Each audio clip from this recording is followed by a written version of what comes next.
onde a estrada cruza destinos. Capítulo 1. O peso do silêncio. A estrada esticava na minha frente como uma promessa vazia. Asfalto quente, céu sem nuvem e aquele zunido constante do motor que já virou parte de mim. Fazia 7 anos que eu rodava assim, de norte a sul, leste a oeste, carregando carga alheia e deixando pedaços da minha vida espalhados pelo Brasil inteiro. Miguel Azevedo, 38 anos, solteiro. Não por acaso. A cabine do Scania cheirava a diesel, café requentado e solidão. No retrovisor, pendurado num cordão desbotado, balançava um terço que minha mãe me deu antes de morrer. Eu não rezava mais, mas também não tinha coragem de tirar dali. Era o tipo de coisa que a gente carrega sem saber direito o porquê. Saí de Goiânia antes do sol nascer, rumo ao interior do Tocantins. Carga de peças agrícolas, entrega prevista para daqui 3 dias, tempo de sobra para pensar. E era justamente isso que eu evitava. Quando você passa tanto tempo sozinho, a cabeça vira um campo minado. Qualquer descuido e você tropeça numa lembrança que deveria estar enterrada. O rosto dela, a voz dela, o jeito que ela ria quando eu contava alguma besteira. Tudo isso ainda estava lá, guardado num canto que eu fingia não existir. Fazia calor, daqueles que gruda a camisa nas costas e faz o ar dentro da cabine parecer denso, quase sólido. Liguei o rádio. Sertanejo. Desliguei logo em seguida. Música romântica era pedir para afundar. A estrada de terra começou depois de Dianópolis, poeira vermelha subindo, cigarras cantando alto no mato seco. Era uma rota que eu conhecia bem, atalho que economizava umas 2 horas, mas que nem todo caminhoneiro se arriscava a fazer. Buracos, pontes velhas, trechos alagados quando chovia. Mas eu preferia assim, menos gente, menos conversa, menos chance de alguém tentar me fazer sentir algo. Foi quando eu a vi. No meio do nada, beira da estrada. Sozinha, freei devagar, levantando uma nuvem de poeira que encobriu tudo por uns segundos. Quando baixou, lá estava ela, em pé, com uma mochila grande nas costas e uma espingarda atravessada no peito, presa por uma correia de couro surrado. Uma mulher, jovem, não devia ter mais de 20 e poucos anos. Ela me olhou sem medo, sem pressa, como se tivesse esperado ali a vida inteira. Abri a janela. Tá perdida? Perguntei meio desconfiado. Ela ajeitou a mochila nos ombros. Não, só preciso de carona. A voz era firme, direta, nada de hesitação. Pra onde? Fazenda São Sebastião, uns 80 quilômetros daqui. Olhei pra espingarda, pra mochila, pra ela. Cabelo escuro preso num rabo de cavalo, roupa surrada, bota de couro gasto. Mãos calejadas. Ela não era dessas moças de cidade que você vê no posto pedindo carona porque o carro pifou. Aquela ali conhecia o mato, conhecia silêncio, conhecia solidão. Hesitei, não por medo. Eu já tinha dado carona pra gente de todo tipo, mas tinha algo nela que mexeu comigo de um jeito estranho. Algo que me fez pensar que, se eu abrisse aquela porta, talvez não fosse só ela que entraria na cabine. Sobe. Eu disse, finalmente. Ela jogou a mochila na carroceria, destravou a espingarda e subiu com agilidade. Fechou a porta, acomodou a arma entre os joelhos e olhou para frente, como se eu não estivesse ali. Engrenei a marcha e voltamos para a estrada. O silêncio pesou. Não era um silêncio ruim. Era daqueles que você respeita. Ela não ia puxar conversa por educação, e eu não ia forçar nada. A gente seguiu assim por uns bons 20 minutos, só o barulho do motor, o range da suspensão nos buracos e o vento quente entrando pela janela entreaberta. Eu dei uma olhada de canto de olho. Ela estava de perfil, olhando a paisagem passar. Tinha uma cicatriz pequena no queixo. As mãos ainda seguravam a espingarda com familiaridade, não como arma, mas como ferramenta. Você caça, eu disse. Não era pergunta. Ela virou o rosto devagar.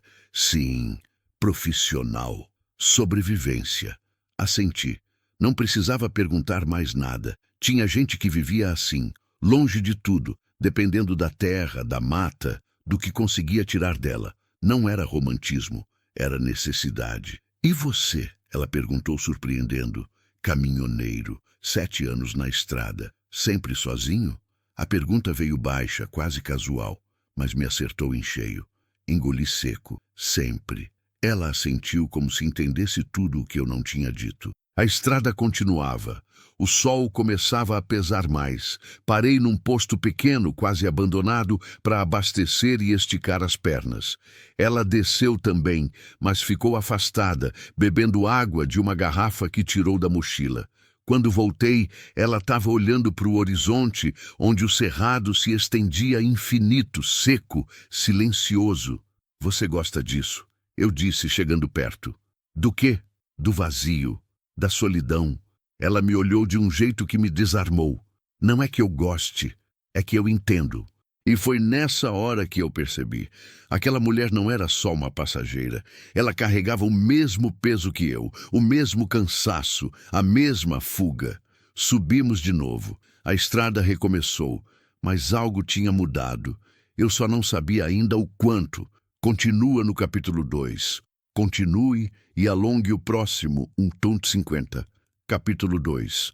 Histórias no vento.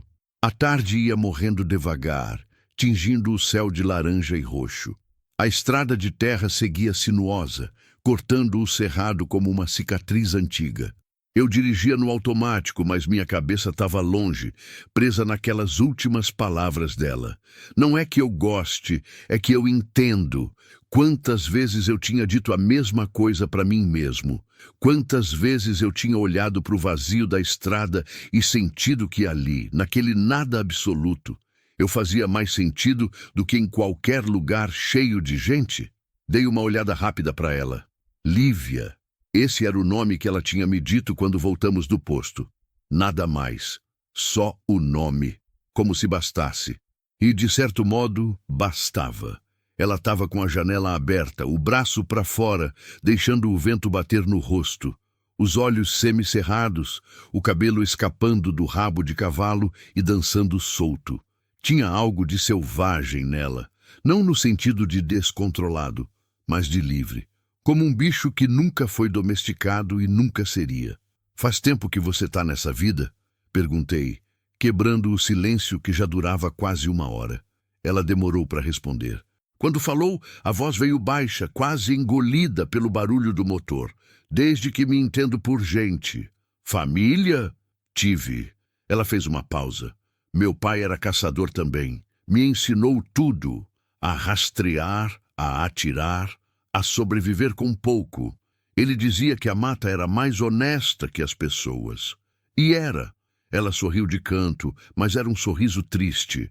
Era. Não perguntei mais nada. Dava para sentir que tinha dor ali, guardada em algum lugar fundo, do tipo que a gente não escava à toa. Seguimos em silêncio por mais alguns quilômetros. O sol já estava quase sumindo quando eu senti o caminhão começar a falhar. Um tranco, outro. O motor tossiu, engasgou e antes que eu pudesse fazer qualquer coisa, morreu. Merda, murmurei, encostando na beira da estrada. Lívia me olhou, mas não disse nada. Eu desci, abri o capô e o cheiro de óleo queimado subiu forte. Problema na bomba de combustível. Não era nada que eu não conseguisse arrumar, mas ia dar trabalho. E tempo. Olhei para o céu. A noite chegava rápido no cerrado. Em meia hora ia estar tudo escuro. Quanto tempo? Ela perguntou, descendo também. 1 hora, talvez 2. Ela assentiu, pegou a mochila e a espingarda. Vou dar uma volta. Tem água por perto? Acho que sim. Uns 300 metros para leste deve ter um córrego. Volto logo. E ela sumiu no mato, silenciosa como sombra. Fiquei ali, sozinho, com as mãos sujas de graxa, tentando consertar o que dava. A noite caiu de vez. As cigarras começaram a cantar. Um coro ensurdecedor que enchia tudo. Acendi a lanterna do celular e continuei trabalhando. Meia hora depois, ouvi passos. Lívia voltou com a mochila molhada e o rosto lavado. Ela tinha enchido as garrafas de água e trazia um punhado de frutos do cerrado. Pequi, mangaba. Comida, ela disse, estendendo para mim. Obrigado. A gente sentou na carroceria do caminhão, comendo em silêncio, ouvindo a noite respirar ao redor. O céu estava limpo, cheio de estrelas. Tantas que parecia impossível. Na cidade a gente esquece que o céu é assim, que ele sempre foi assim. Você tem para onde voltar? Ela perguntou de repente. A pergunta me pegou desprevenido. Como assim? Quando você termina uma viagem, você tem um lugar que chama de casa? Engoli seco. Ninguém tinha me perguntado isso em anos. Não, eu só...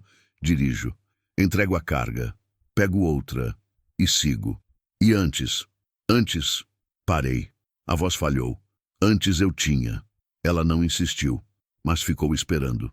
Como se soubesse que, se eu quisesse falar, ia falar. E eu falei. Eu era casado. As palavras saíram devagar, custando. Renata. A gente se conheceu quando eu tinha 22. Ela era dona de uma lanchonete em Anápolis.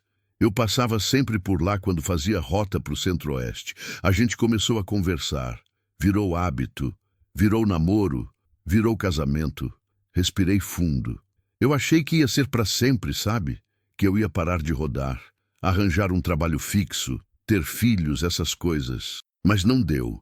Eu era novo demais, burro demais. Ela queria estabilidade e eu queria estrada. A gente brigava, muito. E um dia eu saí para uma viagem e quando voltei 3 semanas depois, ela não estava mais lá. Deixou um bilhete, curto.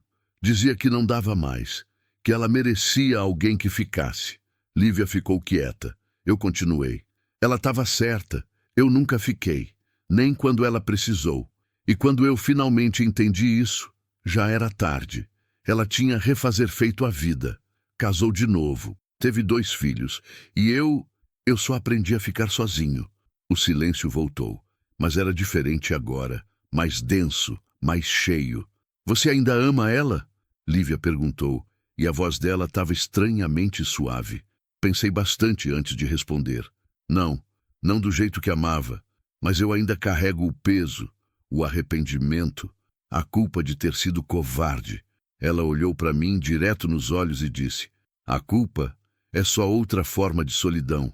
Aquilo me acertou como um soco. A gente ficou ali, sentados na carroceria, vendo as estrelas, ouvindo a noite, e pela primeira vez em anos, eu não me senti completamente sozinho.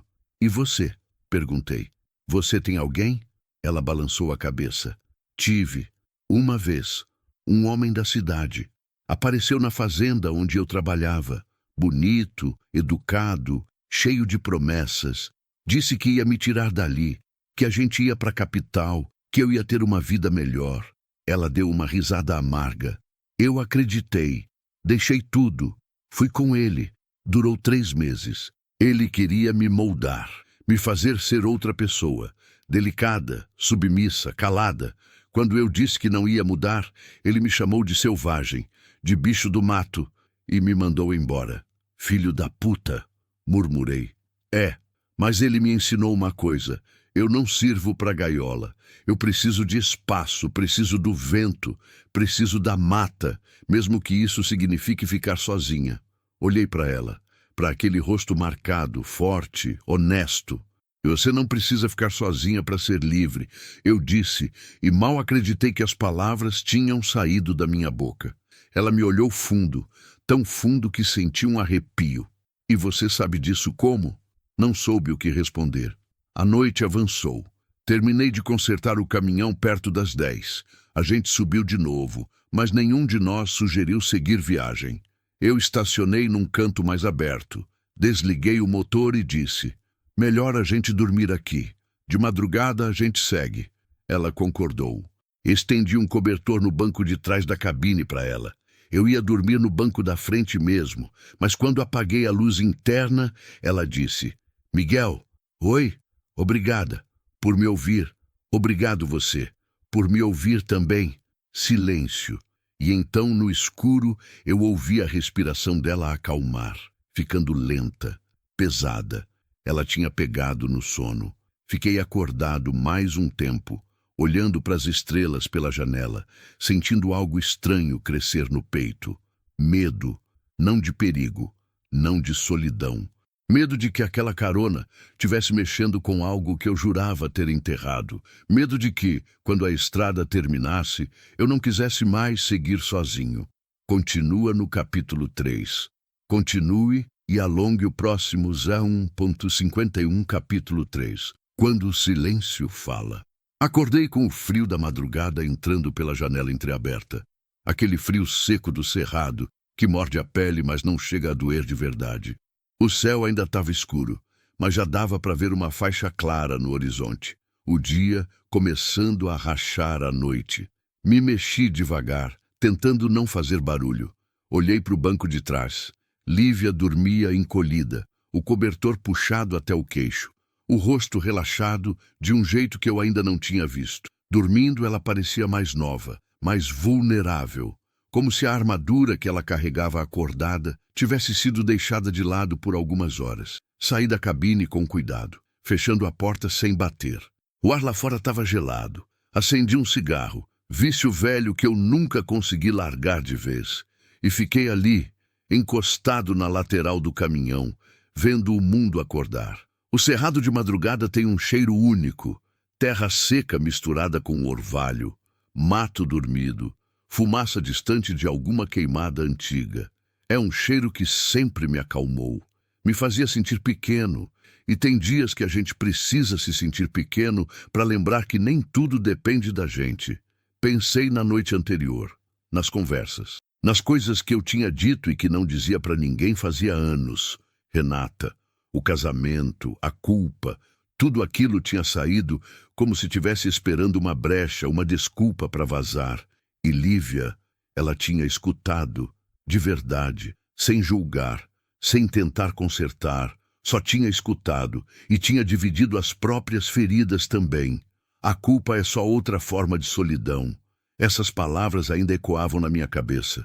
Terminei o cigarro, joguei a guimba no chão e pisei. Quando me virei para voltar para a cabine, ela estava ali, em pé, no batente da porta, me olhando.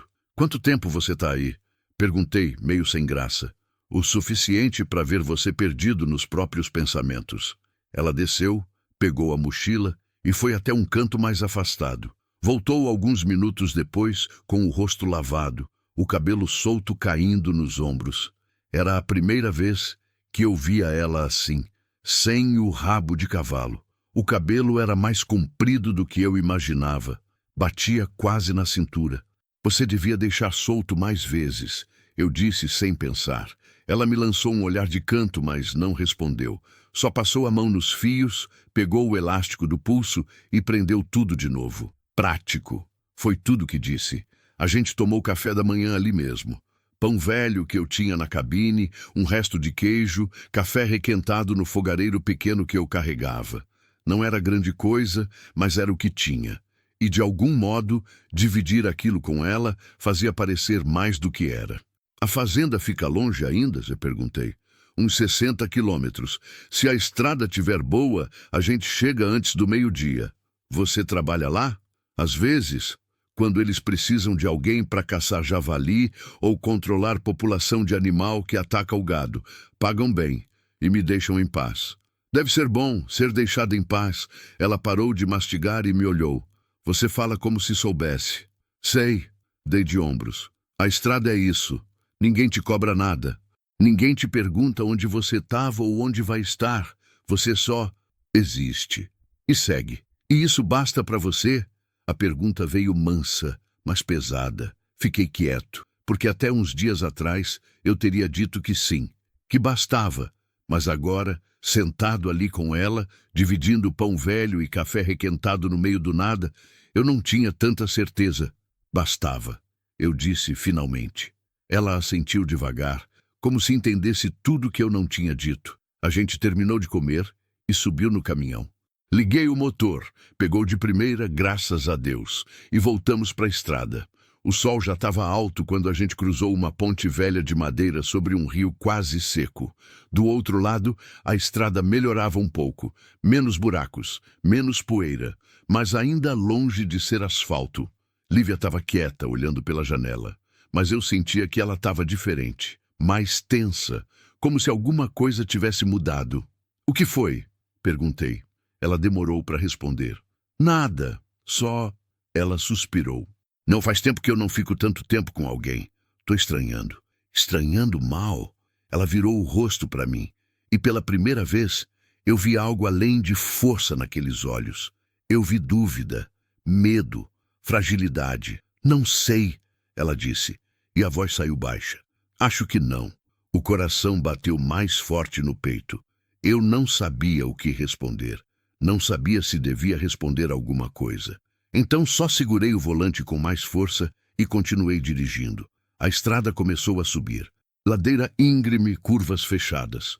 O motor gemeu, mas aguentou. No alto, a gente parou para dar uma descansada. Dali de cima dava para ver a imensidão do cerrado se estendendo até onde a vista alcançava. Amarelo, verde seco, vermelho da terra. Céu azul sem fim. Lívia desceu e foi até a beira do precipício. Ficou ali, parada, os braços cruzados, o vento batendo no rosto. Fui até ela. Bonito, né? Eu disse. É. Ela respirou fundo. Às vezes eu esqueço como o mundo é grande. Como a gente é pequeno. Eu pensei a mesma coisa hoje de manhã. Ela me olhou de lado. Você fuma desde quando? A pergunta me pegou de surpresa. Desde os 17. Por quê? Você devia parar, faz mal. Eu sei. Então por que não para? Porque... Parei. Pensei. Porque é o tipo de coisa que a gente segura quando não tem mais nada para segurar. Ela ficou quieta. Depois, devagar, estendeu a mão. Me dá um. Você fuma? Não. Mas hoje eu quero. Peguei o maço do bolso, dei um cigarro para ela e acendi. Ela tragou errado, tossiu, mas não largou. A gente ficou ali, os dois fumando em silêncio, olhando para a imensidão. Quando eu era criança, ela começou a falar, a voz baixa e distante. Meu pai me levava para caçar. A gente saía de madrugada, passava o dia inteiro no mato. Ele dizia que a caça ensina paciência, ensina a esperar, a observar, a entender que nem tudo depende de você. Que às vezes você faz tudo certo e ainda assim volta de mãos vazias. E tá tudo bem. Ela tragou de novo, mais devagar dessa vez. Ele morreu quando eu tinha 15. Infarto. Caiu no meio da mata e eu tava com ele. Tentei trazer ele de volta. Carreguei nas costas por 3 quilômetros até achar ajuda, mas já era tarde. A voz dela falhou. Minha mãe não aguentou. Entrou em depressão. Morreu 2 anos depois. E eu fiquei sozinha. Continuei caçando, porque era o que eu sabia fazer. Era o que me conectava com ele. Ela jogou o cigarro no chão, pisou. Às vezes eu tenho medo de que seja só isso. De que eu só saiba ficar sozinha, de que eu não sirva para mais nada. Virei para ela, peguei o queixo dela com cuidado e fiz ela me olhar. Você não é só isso, eu disse, e a voz saiu rouca. Você é forte, você é valente, você sobreviveu. E isso não é pouco. Os olhos dela brilharam, úmidos, mas ela não chorou. E você? Ela sussurrou. Você é só a estrada? Segurei o rosto dela entre as mãos. Eu era, até te conhecer.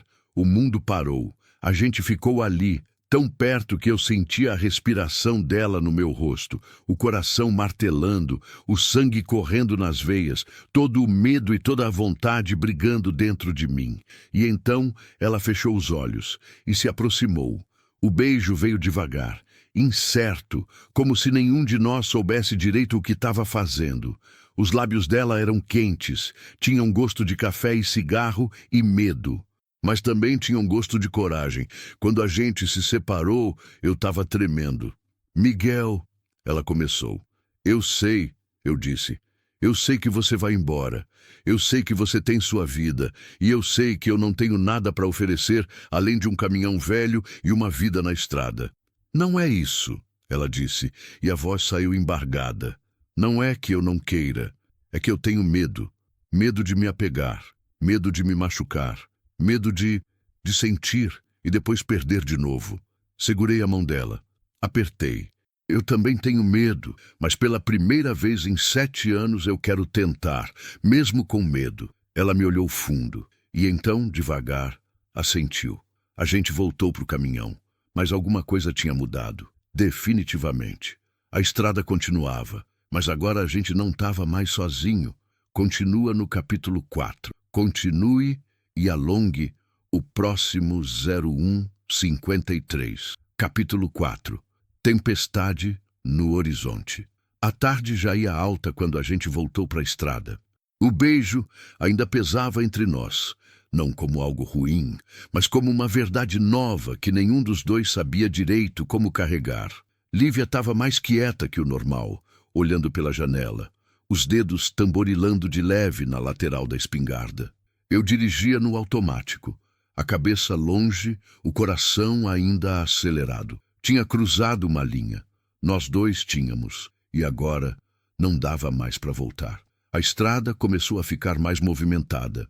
Algumas caminhonetes velhas passaram no sentido contrário, levantando poeira. Um ou outro carro de fazendeiro.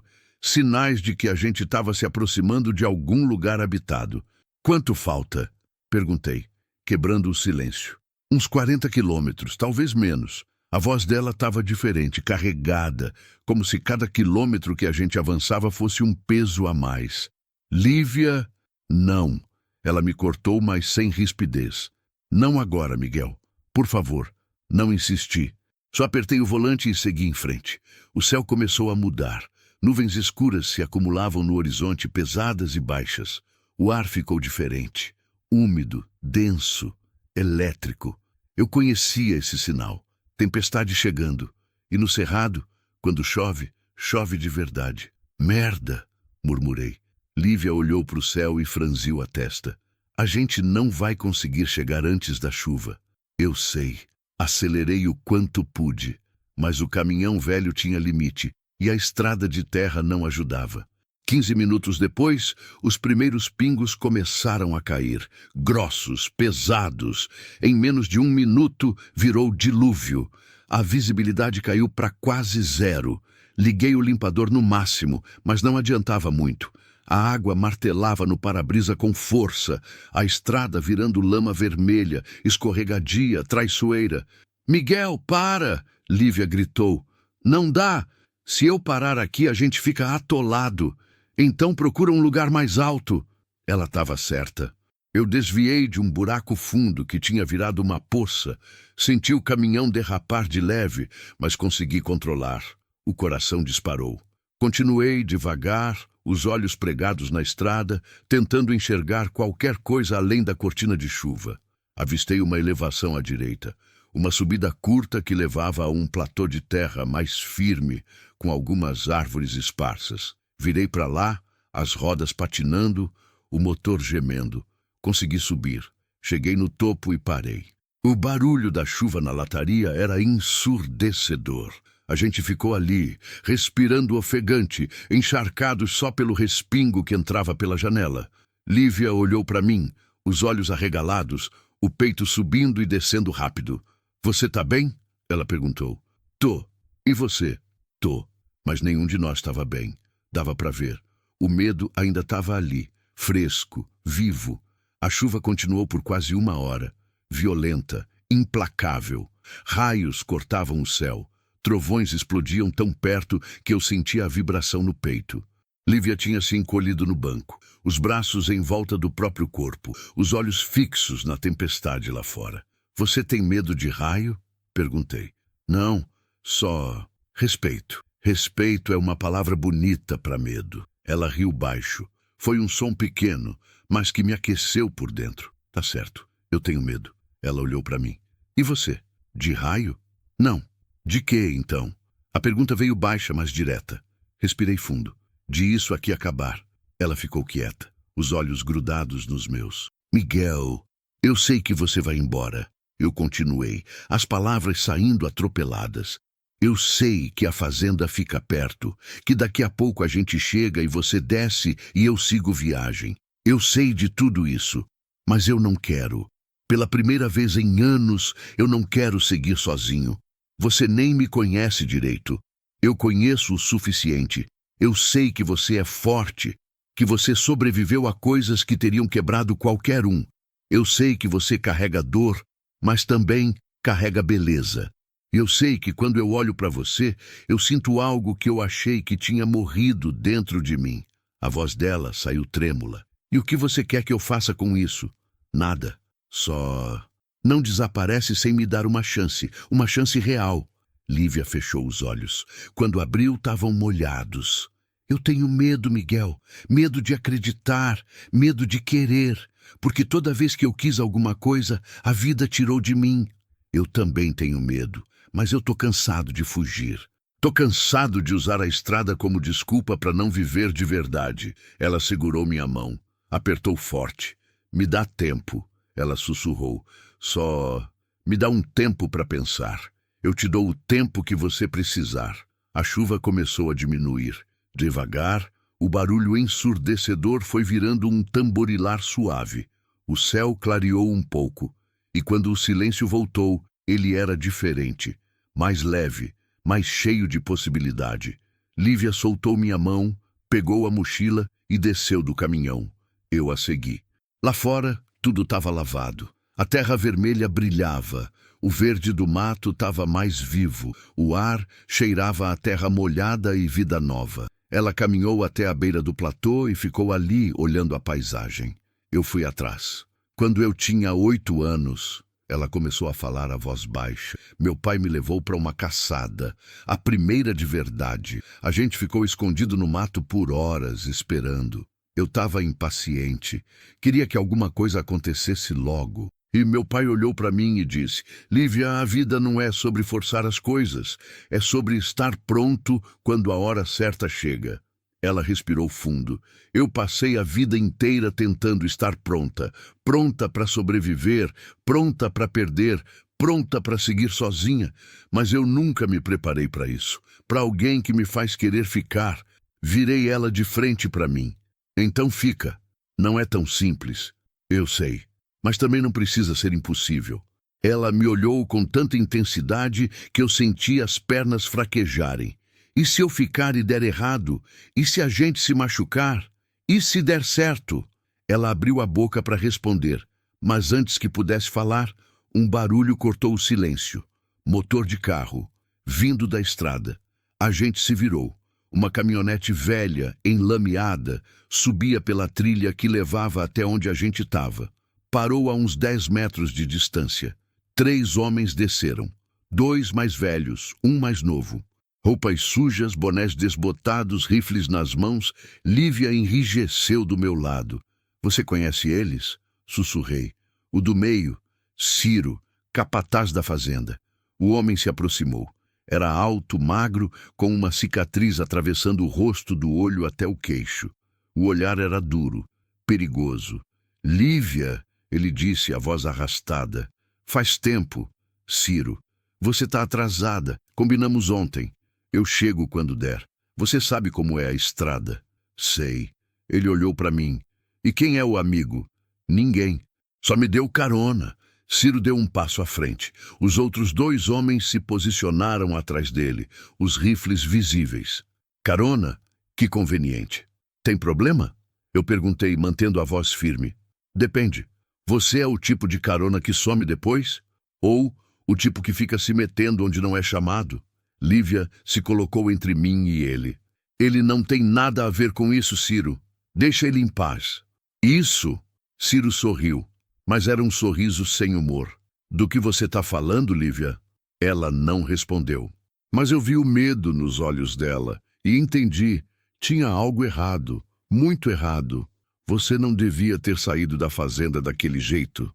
Ciro continuou, o tom ficando mais duro. O patrão não gostou. Ficou preocupado. Eu não sou propriedade dele. Não, mas você deve. E dívida se paga, querida. De um jeito ou de outro, o sangue ferveu nas minhas veias. Ela não vai a lugar nenhum com você, eu disse, dando um passo à frente. Ciro me olhou de cima a baixo, divertido. Sério? E você vai fazer o quê, caminhoneiro? Vai me bater? Vai tentar ser herói? Se precisar. Ele riu.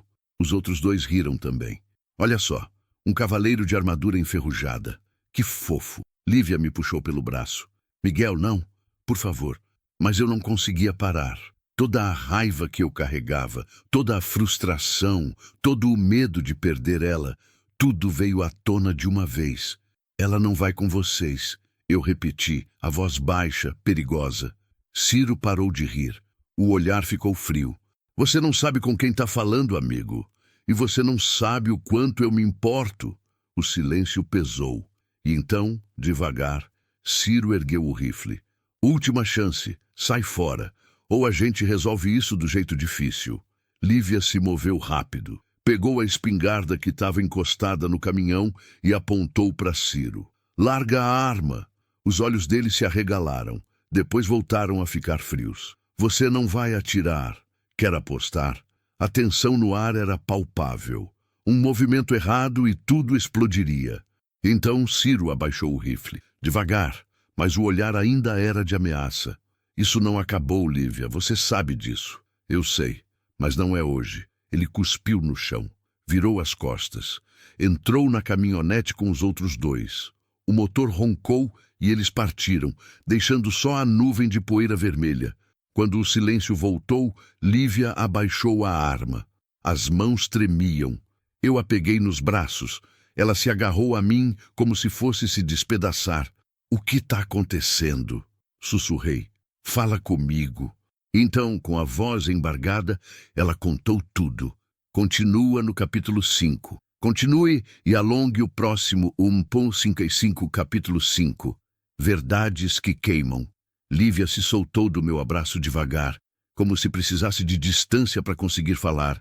Ela deu alguns passos, parou na beira do platô, os ombros tensos, a respiração ainda irregular. Eu fiquei onde estava, esperando. Sabia que forçar não ia adiantar nada.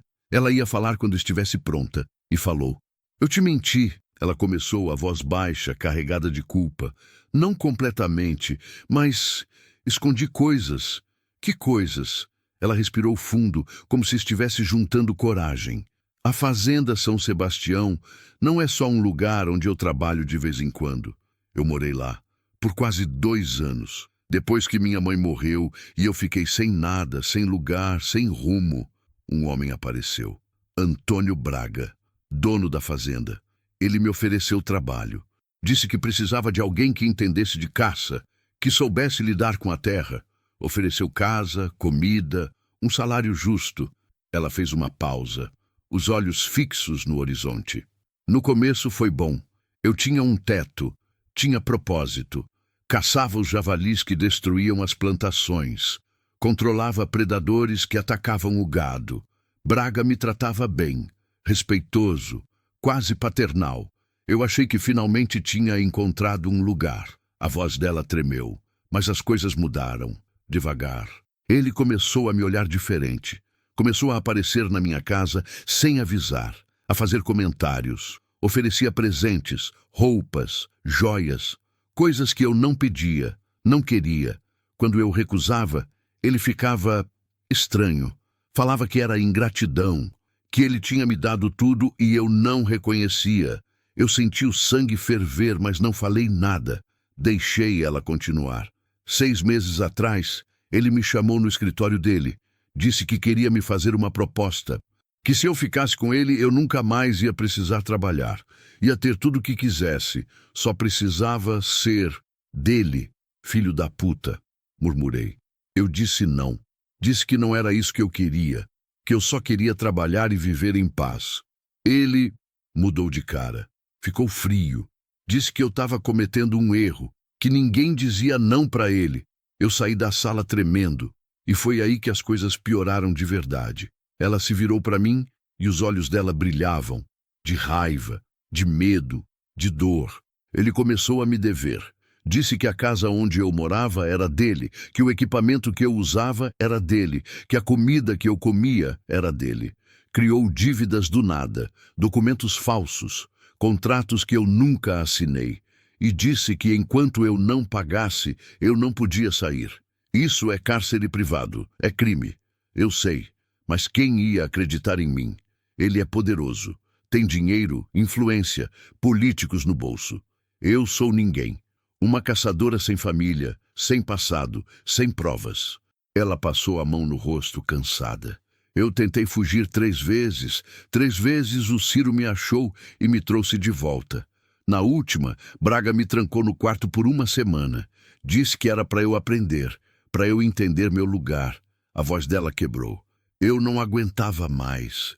Eu estava morrendo ali dentro. Então, há 5 dias, eu consegui. Roubei um pouco de comida, peguei minha espingarda e fugi no meio da madrugada. Caminhei a noite inteira pelo mato. Quando cheguei na estrada, você apareceu. Ela me encarou. Eu não estava indo para a fazenda, Miguel. Eu estava fugindo dela, mas também não tinha para onde ir. Não tenho ninguém, nenhum lugar. Por isso eu aceitei a carona, porque pelo menos na estrada eu tinha alguns quilômetros de liberdade antes de ter que decidir o que fazer. Senti como se tivessem socado meu estômago. Por que você não me contou antes? Porque eu não queria te envolver, você já estava me ajudando. Eu não tinha direito de jogar meus problemas nas suas costas. Lívia, fui até ela, peguei as mãos dela. Você acha que eu me importo com isso? Você acha que eu ia te largar sabendo de tudo isso? Eu não sei! Ela quase gritou, a voz engasgada.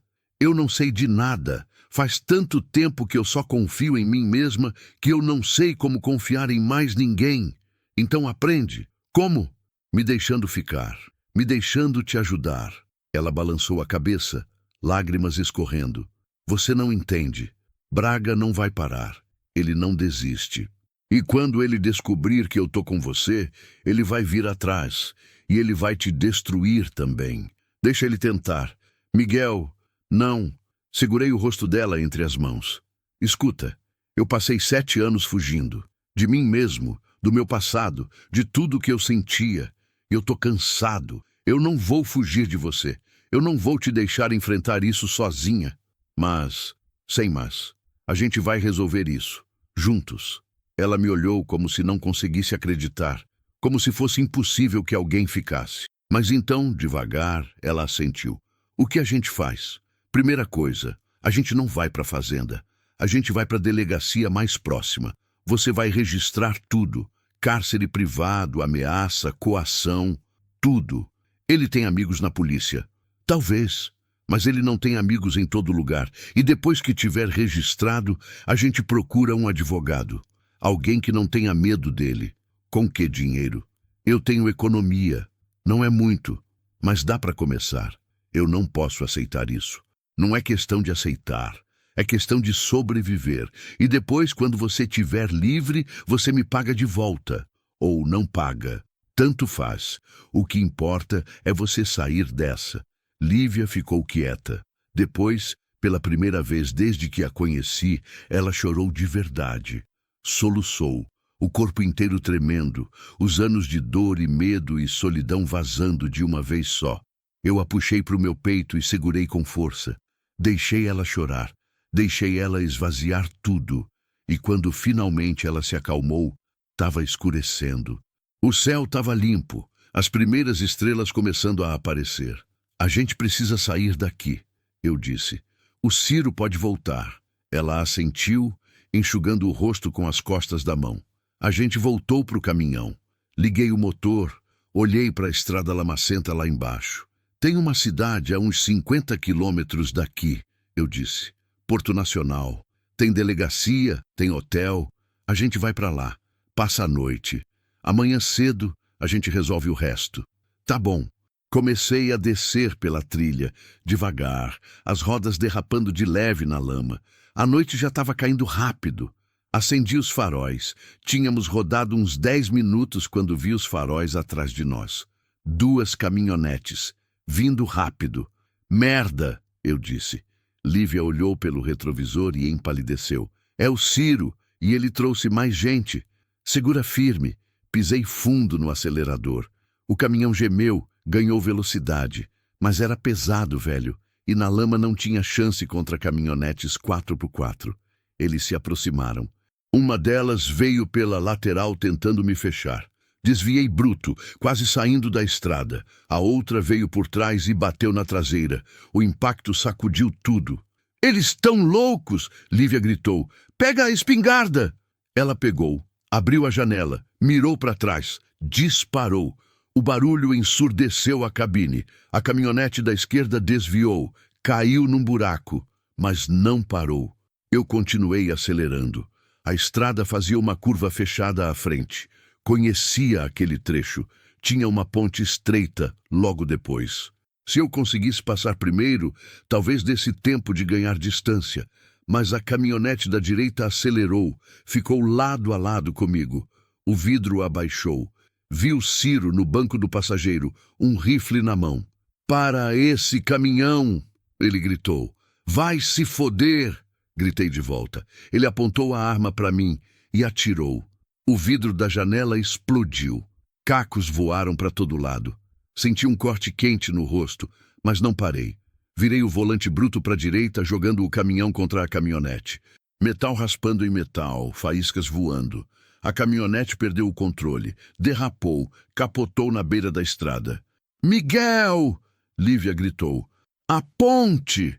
Olhei para frente. A ponte estava ali, estreita, de madeira velha, cercas laterais quebradas, e a outra caminhonete vinha rápido atrás de nós. Não tinha escolha. Pisei fundo. O caminhão entrou na ponte. A madeira gemeu sob o peso. Rangeu. Tremeu. Ouvi tábuas quebrando. Mas eu não parei. A caminhonete entrou atrás. E foi quando a ponte cedeu. A madeira rachou. Desabou. A caminhonete caiu. Despencou no rio seco embaixo. O barulho do impacto ecoou pela noite. Eu consegui passar. Mal. As rodas traseiras derraparam na beira, mas eu retomei o controle. Parei uns 100 metros à frente. Respirando ofegante, tremendo. Lívia olhou para trás, para o buraco onde a ponte tinha estado. Eles caíram. Eu sei. A gente precisa voltar. Ajudar. Não. "Miguel! Eles tentaram nos matar, Lívia." Virei para ela, a voz saindo mais dura do que eu queria. "Eles atiraram na gente. Se a gente voltar, eles vão terminar o serviço." Ela ficou quieta, mas as lágrimas voltaram a escorrer. Eu não queria isso. Eu não queria que ninguém se machucasse por minha causa. Segurei a mão dela. "Não foi culpa sua. Nada disso é culpa sua." Ela só balançou a cabeça destruída. Liguei o caminhão de novo. Segui em frente. Deixei a ponte destruída para trás. Deixei o Ciro e os homens dele para trás. Mas a culpa, o medo, a violência, tudo isso a gente levou junto. Quando chegamos em Porto Nacional, já era quase meia-noite. Parei num hotel barato na beira da estrada. 2 quartos. Paguei em dinheiro. Lívia entrou no dela sem dizer nada. Fechou a porta. Eu entrei no meu, sentei na cama e pela primeira vez em horas deixei o peso cair. Tinha sangue no meu rosto, vidro no meu cabelo e a imagem da ponte desabando, martelando na minha cabeça. Eu não sabia se os homens tinham sobrevivido. Não sabia se a polícia ia nos procurar. Não sabia de nada. Só sabia que tinha cruzado mais uma linha. E dessa vez não tinha volta. Continua no capítulo 6. Continue e alongue o próximo 0157. Capítulo 6. Cicatrizes e promessas. Não consegui dormir. Fiquei ali, deitado na cama dura do hotel barato, olhando para o teto rachado, ouvindo o barulho distante de caminhões passando na rodovia. O corte no rosto ardia. Tinha lavado, passado álcool, mas a dor continuava. Não só a física, a outra, a que vinha de dentro. Eu tinha deixado homens para trás, talvez mortos, talvez feridos, não sabia. E a pior parte era que naquele momento eu não me importava. Tudo o que importava era que Lívia estava a salvo, pelo menos por enquanto. Levantei da cama perto das 3 da manhã. Coloquei a calça, a camisa amarrotada e saí para o corredor. A luz fluorescente piscava, zumbindo baixo. Tudo estava quieto, silencioso demais. Parei na frente da porta do quarto dela. Hesitei. Levantei a mão para bater, mas parei no meio do movimento. E se ela quisesse ficar sozinha? E se eu estava invadindo o espaço dela justo quando ela mais precisava de silêncio? Mas antes que eu pudesse decidir, a porta abriu. Lívia estava ali, de pé, olhos vermelhos. Ela não tinha dormido também. "Eu te ouvi no corredor", ela disse, a voz rouca. "Desculpa, eu só queria saber se você estava bem." Ela deu um meio sorriso triste. "Eu não sei se eu estou bem, mas também não sei se eu quero ficar sozinha. Posso entrar?" Ela se afastou, abrindo espaço. Entrei. O quarto era igual ao meu. Pequeno, simples, cheiro de mofo e desinfetante velho. A mochila dela estava jogada no canto, a espingarda encostada na parede. Ela tinha tomado banho. O cabelo estava molhado, solto, caindo pelos ombros. A gente ficou ali, parados, sem saber o que dizer. Foi ela quem quebrou o silêncio. Eu não consigo parar de pensar neles. Nos homens que caíram. Eu sei. E se eles morreram, Miguel? E se a gente matou alguém? Respirei fundo. Eles atiraram primeiro. Eles tentaram nos tirar da estrada. A gente só fez o que precisava para sobreviver. Mas isso não tira o peso. Não, não tira. Ela se sentou na beirada da cama, os ombros caídos, o peso do mundo em cima dela. Eu sinto como se tudo que eu toco vira desgraça. Meu pai morreu, minha mãe morreu, aquele homem da cidade me usou e me jogou fora. Braga me prendeu. E agora você tá fugindo da polícia por minha causa. A gente não sabe se a polícia tá atrás da gente, mas vai estar, cedo ou tarde. Sentei do lado dela na cama. Lívia, olha para mim. Ela virou o rosto devagar. Nada disso é culpa sua. Nada. Você não pediu para ser presa, não pediu para ser perseguida. Você só quis ser livre. E qualquer um que tente tirar isso de você, merece o que recebe. Mesmo assim, nada. Segurei a mão dela. Você não é desgraça. Você é sobrevivência. Você é força. E se o mundo machucou você, é porque o mundo é cruel, não porque você é ruim. Os olhos dela encheram de lágrimas de novo. Por que você acredita tanto em mim? Você nem me conhece. Eu conheço o suficiente. E o que eu conheço, eu admiro. Ela soltou um riso choroso. Você é louco, talvez, mas é a primeira vez em anos que eu me sinto vivo. E é por sua causa.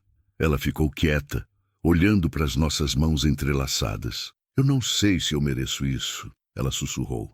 Você merece. Mais do que qualquer um que eu já conheci. E então, devagar, ela encostou a cabeça no meu ombro. Ficou ali, respirando fundo, deixando o peso sair.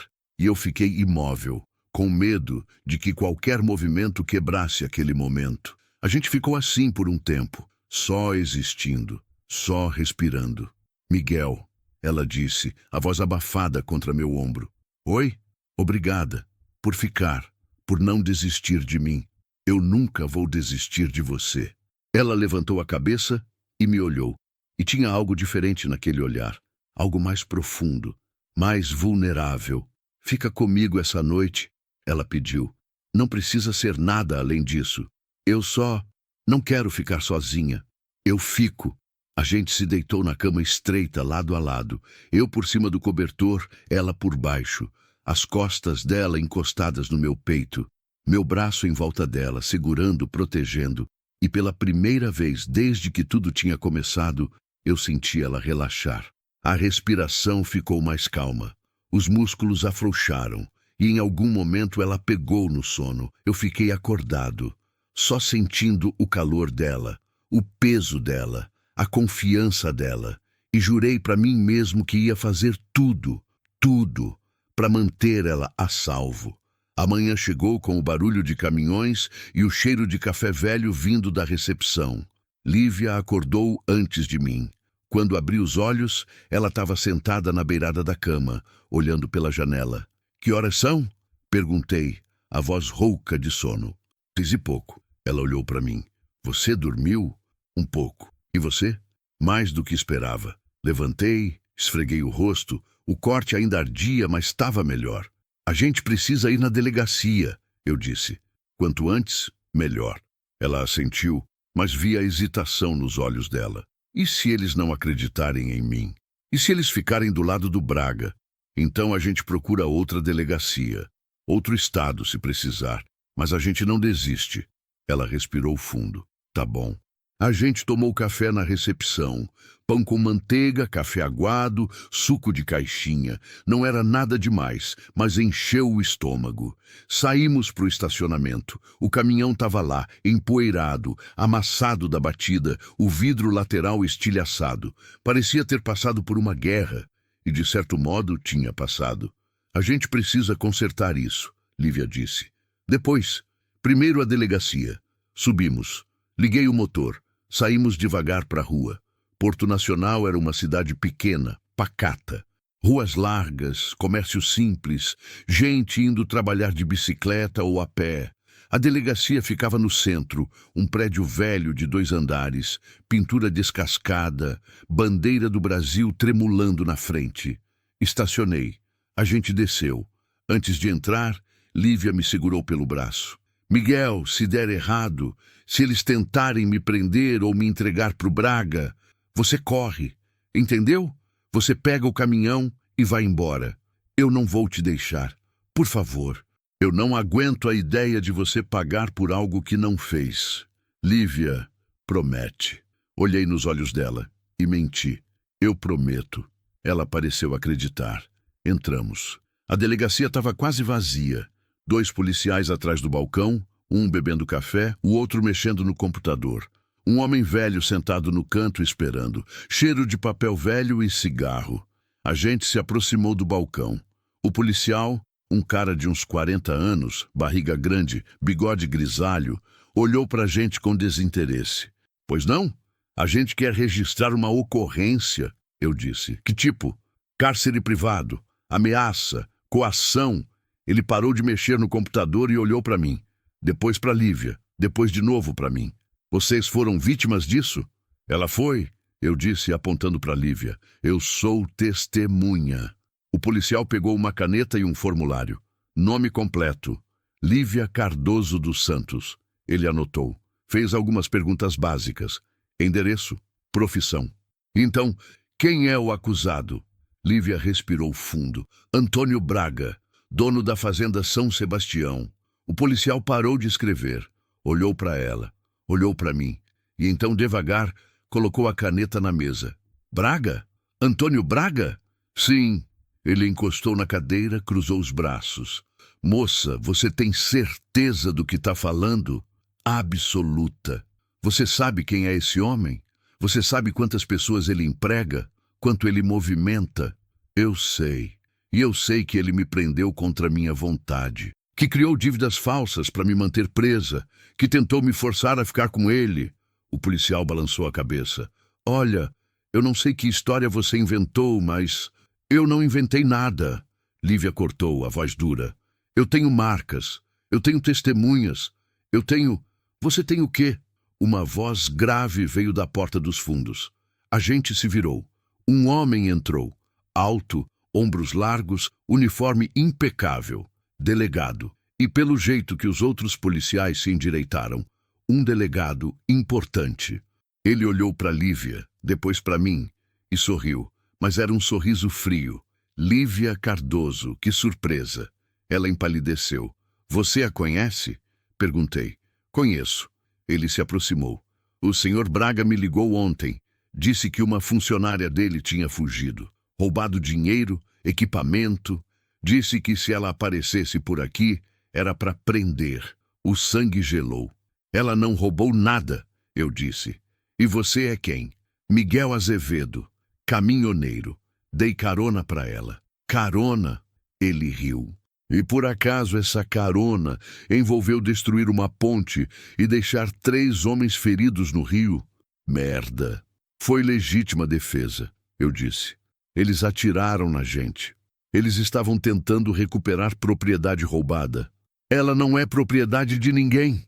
O delegado deu um passo à frente, perigoso. Senhor Azevedo, eu sugiro que você escolha bem as próximas palavras, porque neste momento você e a senhorita Cardoso estão sendo acusados de roubo, dano ao patrimônio e tentativa de homicídio. Isso é absurdo, é o que diz o boletim. Ele acenou para os outros policiais. Prendam os 2, tudo aconteceu rápido. Os policiais vieram. Lívia tentou recuar, mas não tinha para onde ir. Eu me coloquei na frente dela. Não encosta nela! Miguel, não! Lívia gritou, mas eu já tinha perdido o controle. Empurrei o primeiro policial. Ele cambaleou. O segundo veio com o cacetete. Desviei, acertei um soco na lateral dele. E então senti o choque. Taser. O corpo inteiro travou. Caí no chão, tremendo, sem controle. Ouvi Lívia gritando meu nome. Ouvi algemas fechando. E então tudo ficou preto. Continua no capítulo 7. Continue e alongue o próximo 0159, capítulo 7, no fundo do poço. Acordei com a cabeça latejando e o corpo doendo, como se tivesse sido atropelado. Levei uns segundos para lembrar onde eu estava. O cheiro de mofo e urina me trouxe de volta. Cadeia, cela pequena, paredes descascadas, grade de ferro enferrujada, uma cama de concreto com um colchão fino que cheirava a suor velho. Me sentei devagar, a vista ainda embaçada. Toquei no rosto. O corte de ontem tinha aberto de novo, sangue seco grudado na pele. As mãos tremiam, não de medo, de raiva. Lívia. Me levantei num pulo, ignorando a tontura, e fui até a grade. "Tem alguém aí?" Gritei, a voz ecoando pelo corredor vazio. "Cadê a mulher que estava comigo?" Silêncio. Segurei as grades com força, tentando controlar o desespero que subia pela garganta. "Lívia!" Gritei de novo. "Lívia, você tá bem?" Nada. Voltei a sentar na cama, a cabeça entre as mãos. Respirei fundo. Tentei pensar. Eles tinham prendido a gente. Braga tinha amigos aqui. O delegado claramente estava no bolso dele. E agora, Lívia... Não podia pensar assim. Ela estava bem, tinha que estar. Passei a mão no cabelo, tentando organizar os pensamentos. Precisava de um advogado. Precisava ligar para alguém. Mas quem? Fazia anos que eu não falava com ninguém da família. Não tinha amigos de verdade, só conhecidos de estrada, gente que eu cruzava uma vez e nunca mais via. Estava sozinho, completamente sozinho. A ironia não passou despercebida. Eu tinha passado 7 anos escolhendo a solidão. E agora, quando finalmente tinha achado alguém que me fazia querer ficar, a solidão me engoliu de volta. Horas passaram, ou talvez minutos. Era difícil dizer. Não tinha relógio, não tinha janela, só a luz fluorescente piscando no teto e o silêncio pesado. Finalmente ouvi passos. Um policial apareceu. Não era nenhum dos de ontem, mais jovem, cara cansada. "Visita", ele disse, abrindo a grade. "Quem?" "Levanta e vem." Me levantei. Ele me algemou e me levou por um corredor estreito até uma salinha minúscula. Mesa de metal, 2 cadeiras, paredes nuas, e do outro lado da mesa, sentada, esperando, Lívia. O coração disparou. Ela estava pálida, olheiras fundas, o cabelo bagunçado, mas viva, inteira. 5 minutos, o policial disse, saindo e fechando a porta. A gente ficou se olhando, sem falar, só sentindo o alívio de ver o outro vivo. Foi ela quem falou primeiro. "Você tá bem?" "Não importa." "Você tá?" Ela assentiu, mas eu vi a mentira nos olhos dela. "O que eles fizeram com você?" Perguntei, a voz saindo rouca. "Nada demais. Interrogatório. Ameaças. Disseram que eu vou responder por roubo, dano ao patrimônio, tentativa de homicídio." Ela deu um riso amargo. "As mesmas coisas que estão te acusando. Isso é ridículo. A gente não fez nada." "Não importa. Braga tem dinheiro, tem influência, tem gente poderosa ao lado dele. E nós não temos nada. Tem que ter um jeito. Tem que ter alguém que possa ajudar." Lívia balançou a cabeça, os olhos molhados. "Não tem, Miguel. Eu já sabia disso. Desde o começo. Eu avisei você. Avisei que ele não ia parar. Que ele ia destruir qualquer um que tentasse me ajudar. E agora você está preso por minha causa. Não é por sua causa. É por causa de um filho da puta que acha que pode fazer o que quer. Mas você não precisava ter se envolvido." A voz dela subiu, quebrando. "Você podia ter me deixado na estrada, podia ter seguido sua vida. E agora você tá aqui nessa merda e é culpa minha." "Para com isso." Eu disse duro. "Para de colocar a culpa em você.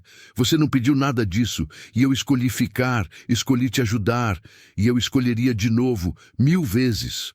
Ela fechou os olhos, lágrimas escorrendo. "Por quê? Por que você se importa tanto?" "Porque..."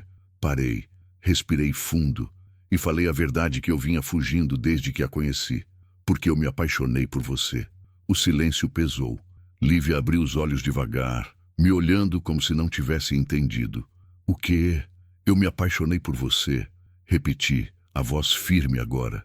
"Eu não sei quando aconteceu, Talvez quando você aceitou a carona. Talvez quando você falou sobre seu pai. Talvez quando você me olhou daquele jeito no topo do morro. Eu não sei, mas aconteceu. E agora eu não consigo imaginar minha vida sem você nela. As lágrimas dela caíram mais rápido. Miguel, Você não precisa dizer nada. Eu só precisava que você soubesse. Porque se a gente não sair daqui, se esse for o fim, eu não queria morrer sem ter dito isso. Ela esticou a mão por cima da mesa. Eu esticou a minha. Nossos dedos se tocaram. E naquele toque, eu senti tudo. O medo, a esperança, o amor, o desespero. Eu também. Ela sussurrou. Eu também me apaixonei por você. Antes que eu pudesse responder, a porta abriu. O policial jovem entrou. Acabou. Só mais um minuto. Pedi. Acabou. Ele repetiu mais duro. Lívia levantou. Me lançou um último olhar. E então saiu. Eu fiquei ali, sentado, olhando para a porta fechada, sentindo como se tivessem arrancado um pedaço de mim. Me levaram de volta para a cela. Joguei o corpo na cama e fiquei olhando para o teto. A confissão ainda ecoava na minha cabeça. Eu me apaixonei por você. Tinha dito. Finalmente tinha dito. E ela tinha dito de volta. Mas o que adiantava? A gente estava preso, separado, nas mãos de um sistema corrompido por um homem poderoso que não ia parar até destruir os dois. Fechei os olhos. Pela primeira vez em muito tempo, rezei. Não sabia direito para quem. Não sabia se alguém estava ouvindo. Mas rezei mesmo assim. Por favor, tira ela daqui. Não importa o que aconteça comigo. Só tira ela daqui. A noite caiu. Ou pelo menos eu achei que tinha caído. Era difícil saber sem janela. Trouxeram comida. Arroz velho, feijão aguado, um pedaço de carne dura. Comi porque precisava, não porque queria. Estava quase pegando no sono quando ouvi vozes no corredor. Vozes altas, discutindo. Me levantei, fui até a grade. 2 homens vinham pelo corredor. Um era o delegado. O outro, meu estômago afundou. Antônio Braga. Alto, elegante, terno caro, cabelo grisalho penteado para trás. Uns 60 anos, mas ainda forte. Olhar duro, sorriso de quem sempre venceu. Ele parou na frente da minha cela. Me olhou de cima a baixo como se eu fosse um inseto. Então esse é o herói, ele disse, a voz arrastada, cheia de desprezo. O caminhoneiro valente que achou que podia roubar o que é meu. Ela não é sua, respondi, firme. Ele riu. Um som gelado. Não? Interessante, porque eu tenho documentos que dizem o contrário. Contratos, dívidas, tudo assinado e registrado. Falsificado. Prove. Fiquei quieto, porque ele sabia que eu não podia. Braga se aproximou da grade, o rosto a centímetros do meu. Sabe qual é o seu problema, rapaz? Você acha que o mundo é justo, que se você fizer a coisa certa vai ser recompensado. Ele balançou a cabeça. Mas o mundo não é justo. O mundo pertence a quem tem poder. E eu tenho poder. Eu tenho dinheiro. Eu tenho pessoas. E você não tem nada. Eu tenho ela. Ele sorriu, mas era um sorriso venenoso. Não, você não tem, porque em 2 horas eu vou levar a Lívia de volta para a fazenda. E você vai ficar aqui, respondendo por tentativa de homicídio. Se tiver sorte, pega uns 10 anos. Se não tiver... Bom, acidentes acontecem em prisões. O sangue ferveu. Eu vou te matar, eu disse, baixo, perigoso. Braga riu de novo. Não vai, não, porque você não é homem para isso. Você é só um caminhoneiro fracassado que achou que podia brincar de salvador. Mas acabou o jogo. Você perdeu. Ele se virou para sair. Mas antes olhou de volta. Ah, e uma última coisa. A Lívia, ela é linda, não é? Eu vou cuidar muito bem dela. Você pode ter certeza disso. Tudo ficou vermelho. Agarrei as grades com tanta força que os nós dos dedos ficaram brancos. Gritei, berrei, xinguei, prometi coisas horríveis. Braga só riu e saiu. O delegado me lançou um olhar de pena ou desprezo. Não deu para saber. E então eu fiquei sozinho de novo. Me joguei no chão, socado à parede até os punhos sangrarem. Gritei até a voz falhar, e quando não sobrou mais nada, eu só chorei. Chorei pela impotência, pela raiva, pelo medo de perder ela. E pela primeira vez em 7 anos, eu rezei de verdade. Me dá uma chance, só uma, e eu juro que não vou desperdiçar. Não sei quanto tempo passou, talvez 1 hora, talvez 2, mas então ouvi algo. Passos, rápidos, vindo pelo corredor. Levantei a cabeça. O policial jovem apareceu, mas ele estava diferente, nervoso, olhando para trás como se estivesse fugindo de alguma coisa. Ele chegou na minha cela, tirou as chaves do cinto. "O que você está fazendo?" perguntei. "Te tirando daqui." "Por quê?" Ele abriu a grade. "Porque Braga matou meu irmão. Há 3 anos. Disse que foi acidente de trabalho, mas eu sempre soube a verdade. E eu não vou deixar ele destruir mais vidas." Ele me entregou as chaves. "Cela 6. A Lívia tá lá. Pega ela e vaza. Vocês têm 10 minutos antes da troca de turno. E você? Eu vou dizer que vocês me dominaram, que me bateram e roubaram as chaves. Vai dar merda, mas eu não me importo mais." Segurei o ombro dele. "Obrigado. Vai logo." Corri. Cela 6. Abri. Lívia estava lá, encolhida no canto. Quando me viu, os olhos dela se arregalaram. "Miguel, vem, a gente tem que sair. Agora." Ela não hesitou. Levantou e correu comigo. A gente saiu pelos fundos. Corredor vazio. Porta destrancada. O pátio externo. A cerca. Pulamos. Corremos. Até chegar na rua. Meu caminhão estava lá, ainda estacionado onde eu tinha deixado. Subimos. Liguei o motor e saímos em disparada para a noite. Fugitivos, mas livres. Pelo menos por enquanto. Continua no capítulo 8. Continue e alongue o próximo ZA2 do lado 01, capítulo 8. O peso da liberdade. Dirigi por horas sem parar, sem pensar, sem olhar para trás. A estrada era escura, vazia, só o farol do caminhão rasgando a noite. Lívia estava ao meu lado, quieta, olhando pela janela, as mãos tremendo no colo. Nenhum de nós falou. Não tinha o que falar. A gente só precisava colocar distância, quilômetros, estados, qualquer coisa que deixasse Porto Nacional e Braga e aquela delegacia corrupta para trás. Só quando vi a placa, "Bem-vindo ao Pará", foi que eu aliviou um pouco no acelerador. Tínhamos cruzado a fronteira. Não que isso significasse segurança, mas significava algo. Significava que a gente ainda estava vivo, ainda estava junto. Saí da rodovia principal e peguei uma estrada secundária. Menos movimento, menos chance de cruzar com polícia. Rodei até achar um lugar isolado, um descampado ao lado de um rio pequeno, cercado de árvores. Parei ali, desliguei o motor. O silêncio caiu como uma pedra. Encostei a cabeça no volante, fechei os olhos e respirei fundo. Meu corpo doía. As mãos sangravam dos socos que dei na parede da cela. A cabeça latejava, mas a gente tinha conseguido. Contra todas as probabilidades, a gente tinha saído. "Miguel", a voz dela era baixa, quebrada. Levantei a cabeça e olhei para ela. Lívia tinha lágrimas escorrendo pelo rosto, silenciosas, contínuas. "Eu sinto muito", ela disse, a voz falhando. "Eu sinto tanto, tanto." "Não", eu disse, virando para ela, segurando o rosto dela entre as mãos. "Não pede desculpa. Não de novo. Mas por minha causa você... por nossa causa. Isso não é só sobre você. É sobre nós dois. E eu escolhi isso. Eu escolhi. Você." Ela fechou os olhos, as lágrimas continuando a cair. "A gente está fugindo, Miguel. A gente é foragido agora. Eles vão nos procurar. Vão colocar nossos nomes em todos os sistemas. A gente não tem para onde ir. Não tem como voltar." "Eu sei. Então o que a gente faz?" Respirei fundo. Pensei. E pela primeira vez, desde que tudo começou, não senti medo. Senti clareza. "A gente segue", eu disse. "A gente vai o mais longe possível. Para um lugar onde o Braga não tenha influência. Onde a gente possa recomeçar." "Recomeçar como?" "A gente não tem dinheiro. Não tem documentos limpos. A polícia inteira vai estar atrás da gente. A gente dá um jeito." Segurei as mãos dela. "Eu tenho amigos. gente que eu conheci na estrada, gente que não faz perguntas.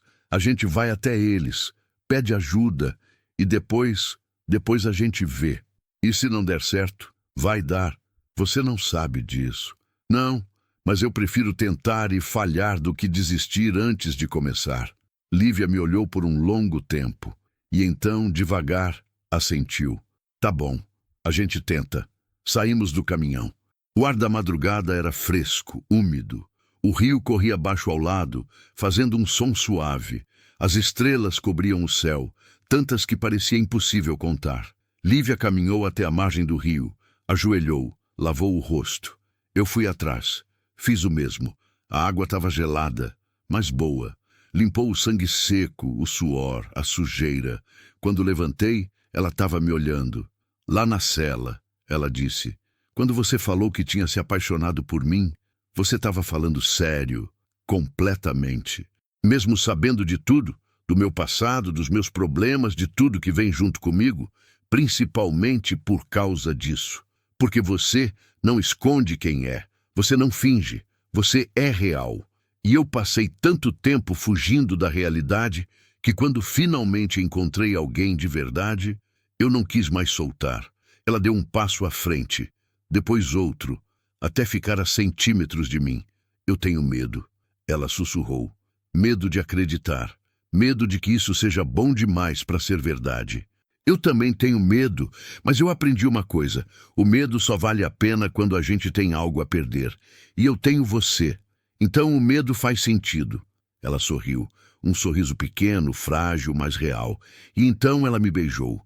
Não foi como o primeiro beijo. Esse era diferente, mais profundo, mais desesperado, como se a gente estivesse tentando se agarrar um no outro para não se perder no caos. Eu a puxei para perto.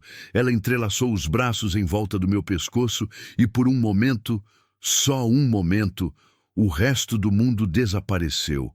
Não tinha Braga, não tinha polícia, não tinha fuga. Só nós dois, ali, vivos. Quando nos separamos, a gente estava sem fôlego. Encostei minha testa na dela, segurei a cintura dela com força. A gente vai conseguir, eu disse. Eu prometo. Não promete, ela disse, a voz rouca. Só fica comigo enquanto der. É tudo que eu preciso. Eu fico, sempre. A gente dormiu no caminhão. Lívia enrolada no banco de trás, eu sentado no da frente, metade acordado, sempre de olho na estrada. Não era confortável, não era seguro, mas era o que a gente tinha. Quando o sol nasceu, pintando o céu de laranja e rosa, acordei ela devagar. A gente precisa seguir. Ela se espreguiçou, esfregou os olhos. Para onde? Norte. Para Belém. Eu conheço um cara lá, Zé Raimundo. A gente trabalhou junto há uns anos. Ele não é de fazer pergunta. E ele tem contatos. Gente que pode ajudar a gente a sumir do radar. Quanto tempo até lá? 2 dias. Talvez 3. Depende de quantas paradas a gente precisa fazer. Ela assentiu. A gente voltou para a estrada. Mantive o caminhão em velocidade constante. Nada que chamasse atenção. Parava só para abastecer e comprar comida. Sempre em postos pequenos, afastados, onde ninguém prestava muita atenção. Durante o caminho, a gente conversou. De verdade, sem pressa, sem medo. Lívia me contou sobre a infância. As caçadas com o pai, os ensinamentos, as memórias boas antes de tudo desmoronar. Contou sobre a mãe, sobre como a depressão tinha consumido ela devagar, até não sobrar nada. Eu me culpei por muito tempo, ela disse, olhando pela janela. Achei que se eu tivesse sido mais forte, se tivesse feito mais, ela teria aguentado. Mas no fundo, eu sabia que não era assim, que a dor dela era maior que qualquer coisa que eu pudesse fazer.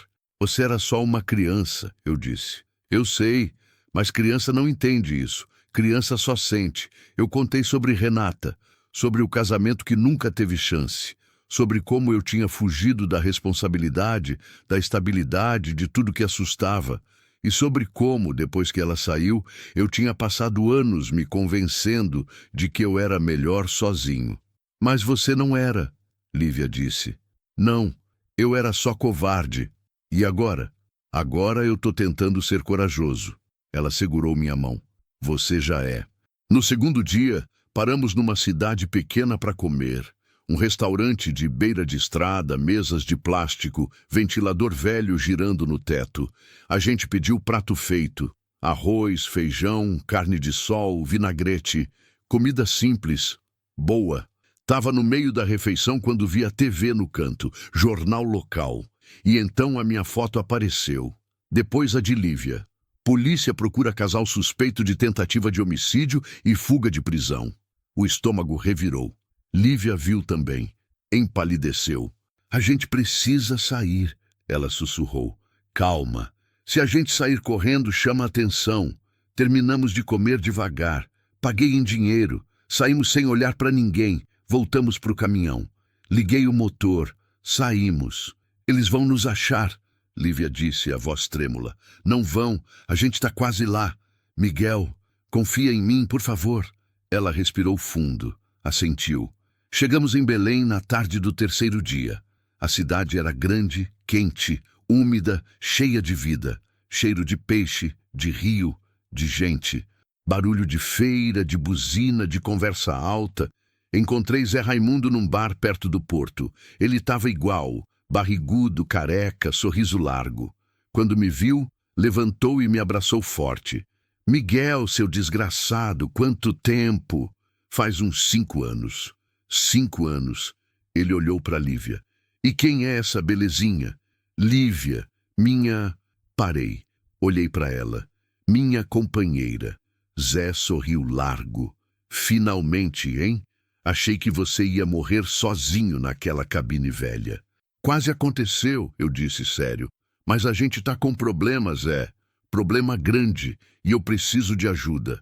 O sorriso dele sumiu. Ele ficou sério. Senta, conta. A gente sentou, eu contei tudo. Braga, a fuga, a prisão, a fuga de novo, o mandado de prisão, tudo. Zé escutou em silêncio. Quando terminei, ele ficou quieto por um tempo. Depois assobiou baixo. Puta merda, Miguel.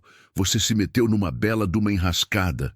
Eu sei, mas eu preciso de ajuda. Documentos falsos, contatos. Qualquer coisa que possa tirar a gente do radar. Zé coçou a cabeça. Isso vai custar caro. Quanto? Uns 10 mil. Por cabeça. 20 mil. Eu tinha 4 mil guardados. Eu não tenho tudo agora, mas eu posso pagar aos poucos. Eu juro. Zé me olhou. Depois olhou para Lívia. Depois de volta para mim. Você realmente ama essa mulher? Com tudo que eu tenho. Ele suspirou. Tá bom, eu vou ajudar. Mas não por dinheiro, por amizade. Porque você já me salvou antes. Lembra? Lembrei. Anos atrás, Zé tinha batido o caminhão, ficado ferido. E eu tinha ficado com ele até a ajuda chegar. Obrigado, eu disse, a voz embargada. Mas vocês vão ter que sumir de verdade. Mudar de nome. Mudar de vida. Nunca mais voltar. Olhei para Lívia. Ela me olhou de volta. E a gente sabia. Não tinha volta mesmo. Mas pela primeira vez, isso não parecia uma perda. Parecia uma liberdade. Zé arranjou os documentos em uma semana. Novos nomes, novas identidades. Miguel Azevedo virou João Silva. Lívia Cardoso virou Maria Souza. A gente vendeu o caminhão por menos do que valia, mas era o que dava para fazer rápido. E então Zé nos levou para um lugar, uma comunidade pequena, isolada, a horas de barco de Belém. Um vilarejo de pescadores, cercado de floresta, onde ninguém fazia perguntas e todo mundo cuidava de si. Aqui vocês vão poder recomeçar, Zé disse. Tem uma casa vazia. Vocês podem ficar, trabalhar, viver em paz. A casa era simples, madeira velha, teto de palha, mas tinha uma varanda com vista para o rio. E silêncio, muito silêncio. Lívia ficou parada na varanda, olhando a água, as árvores, o céu. O que você acha? Perguntei. Ela se virou para mim e sorriu. Um sorriso verdadeiro, completo. Eu acho que a gente finalmente chegou em casa. Os meses passaram, a gente trabalhou. Eu virei pescador, ajudava os moradores. Lívia voltou a caçar, agora para alimentar a comunidade. A gente construiu uma vida. Devagar, tijolo por tijolo. E pela primeira vez em muito tempo, eu não sentia falta da estrada, porque eu tinha encontrado algo melhor, um lugar, uma pessoa, um lar. 6 meses depois, acordei com o sol entrando pela janela. Lívia estava do meu lado, dormindo, a respiração calma. Eu fiquei ali, só olhando para ela, sentindo a gratidão encher o peito. Tínhamos perdido tudo, nossos nomes, nosso passado, nossa liberdade de ser quem éramos, mas tínhamos ganhado um ao outro, e isso bastava. Lívia abriu os olhos, me viu olhando. Bom dia, ela disse sorrindo. Bom dia. Ela encostou a cabeça no meu ombro. Você se arrepende de tudo que aconteceu? Pensei. De verdade. Não, porque se não tivesse acontecido, eu não estaria aqui, com você. Mesmo tendo perdido tudo, a gente não perdeu tudo. A gente ganhou o que importa. Ela beijou meu ombro. Eu te amo, Miguel, ou João, ou seja lá quem você seja agora. Ri baixo. Eu também te amo, Maria. E ali, naquela casa simples, naquele vilarejo perdido, longe de tudo e de todos, a gente finalmente encontrou paz. A estrada tinha acabado e uma nova vida tinha começado. Fim, epílogo. Anos depois, quando eu olhava para trás, para tudo que tinha acontecido, eu entendia. A estrada nunca foi sobre os quilômetros, foi sobre o que eu estava fugindo e o que eu precisava encontrar. E eu encontrei. Numa mulher forte, marcada, sobrevivente, que me ensinou que solidão não é destino, que amor não é fraqueza, que recomeçar é possível, mesmo quando tudo parece perdido. Hoje eu acordo ao lado dela, trabalho ao lado dela, vivo ao lado dela. E quando olho para o rio, para o verde da floresta, para o céu infinito, eu sei. A gente cruzou tempestades, fugiu de monstros, perdeu nomes, perdeu passado, mas a gente ganhou um futuro, juntos, e isso vale tudo. Fim.